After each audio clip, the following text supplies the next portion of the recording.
Frères et sœurs bien-aimés, chers fils et filles de Dieu, Dieu Saint de Bafoussam, peuple choisi par Dieu et aimé de lui, je voudrais m'adresser à vous et aux personnes de bonne volonté au lendemain de l'élection présidentielle du 2 octobre 2025. Le peuple murmure. Il réclame la vérité des urnes. Les diverses prises de position et les différents messages des évêques du Cameroun, agissant en conférence, que nous avons à plusieurs reprises relayés, avaient mis un point d'honneur sur les inscriptions sur les listes électorales. La nécessité d'exercer son devoir de vote pour ne pas être complice ou coupable du péché par omission. Et enfin, l'impératif de surveiller son vote. Au terme de la journée de vote du 12 octobre dernier, force est de constater que nombreux sont ces Camerounais qui ont suivi ces indications, donnant ainsi la possibilité à chacun et à chacune de connaître les résultats de son bureau de vote, pour ne pas dire sa circonscription électorale. Selon les informations de sources concordantes qui sont parvenues à notre niveau depuis le 12 octobre, beaucoup de citoyens se sont illustrés par une intégrité morale sans pareil, refusant d'être complices de la tricherie électorale, cette délinquance qui se manifeste par le bourrage des urnes ou la falsification des procès-verbaux. C'est le lieu pour moi, évêque de Bafoussam, de féliciter tous ceux qui ont méprisé les biens d'une banque au profit de la vérité qui seule peut nous rendre libres. Confère chapitre 8, verset 32. Il est aujourd'hui question de la vérité des urnes. C'est cette vérité des urnes que le peuple réclame actuellement en continuant de murmurer.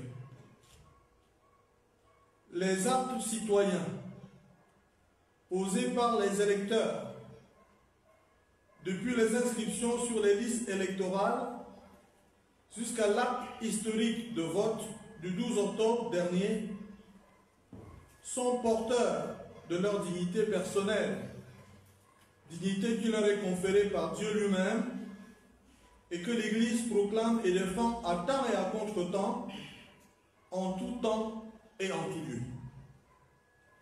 Alors, piétiner délibérément et par égoïsme la volonté des citoyens constituerait une grave atteinte à cette dignité. Refuser de prendre en compte le vote de chaque citoyen serait nier à ce dernier son droit fondamental à exprimer librement sa volonté dans le cadre démocratique prévu par la loi pour contribuer à la marche des affaires de notre grand et beau pays. Ce serait nier aux citoyens et à tout un peuple le droit de voir l'expression de sa volonté être prise en compte par les instances compétentes. Ce serait lui enlever sa dignité, ce qui est intolérable, du moins du point de vue moral et de l'enseignement social de l'Église. C'est pour cela que nous lançons un violent appel à tous les acteurs du processus électoral, surtout à ce moment, et aux différents candidats à l'élection du 12 octobre dernier, pour que chacun agisse en conscience et respectent la vérité des urnes. Force doit être à la loi, certes, mais cette loi doit s'imposer à tous. Comme le dit le pape Léon XIV, le manque d'équité est la racine des maux de la société. Dilexité numéro 94. Si la loi s'impose à tous, et la loi s'impose à tous, alors force sera à la vérité qui deviendra le chemin de la loi. Voilà l'unique condition à remplir en ce moment délicat du processus électoral, afin d'éviter de créer de nouveaux espaces et de foyers de tension et de violence dans notre pays, dans notre diocèse. De manière ferme, je tiens à affirmer du fond de mon cœur que la violence, d'où qu'elle vienne, n'est pas la voie convenable pour la construction d'un pays. Je condamne donc les actes de vandalisme destructeurs qui ont été perpétrés dans certaines de nos villes et sur les édifices publics. Je condamne également, et sans réserve, les tentatives d'intimidation et de répression des citoyens qui réclament actuellement la vérité des urnes. Je voudrais rappeler le chemin que nous avons parcouru ensemble pour la construction de cette paix dans le diocèse de Bafoussam. Sans être exhaustif, j'évoque les diverses exhortations en faveur de la paix et les pèlerinages au cours desquels un symbole fort nous était à chaque fois donné. L'arbre de paix que chacun a ramené chez soi pour être partout artisan de paix. Alors, je me pose quelques questions. Peut-on tenir l'arbre de paix d'une main et de l'autre bourrer les urnes, falsifier les procès-verbaux des élections, corrompre les électeurs pour les instances chargées de constater la vérité des urnes? Et de même, peut-on tenir l'arbre de paix d'une main et de l'autre détruire les biens publics, menacer, intimider ou mater les autres? Voilà des questions. Voilà nos interrogations. À mon humble point de vue, il vaut mieux prévenir que guérir. Autrement dit, il vaut mieux agir sur les causes potentielles et connues de la violence plutôt que de se préparer à affronter les nouveaux foyers de tension sans savoir jusqu'où cela nous conduira.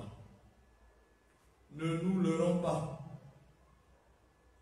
Il faut reconnaître que quiconque a le sentiment d'être méprisé dans l'expression de son droit de vote est en droit de considérer que sa dignité est bafouée et que son existence est liée. Un tel sentiment, hélas, peut malheureusement pousser certains concitoyens qui ne sont pas capables de contenir leur frustration à réagir de manière désordonnée et regrettable. On ne le dira jamais assez. La paix protège le peuple et le peuple protège la paix. Et le chemin de la paix, c'est la vérité reconnue et respectée par tous. Le pape Léon XIV nous rappelle que, je cite, « La dignité de toute personne humaine doit être respectée maintenant, pas demain. » Dilexité numéro 94. Que ceux qui ont la lourde et délicate responsabilité de dire le droit, de proclamer les résultats de l'élection disent la vérité des urnes, et rien que la vérité des urnes, par égard pour ce pays, berceau de nos ancêtres, et héritage que nous laisserons aux générations futures. Nous sommes tous devant le tribunal, pas seulement de l'histoire, mais aussi de Dieu qui est le chemin, la vérité et la vie. Confère Jean chapitre 14, verset 6. Ce Dieu est amour, justice, paix et miséricorde. Fils et filles de Dieu du diocèse de Bafoussam,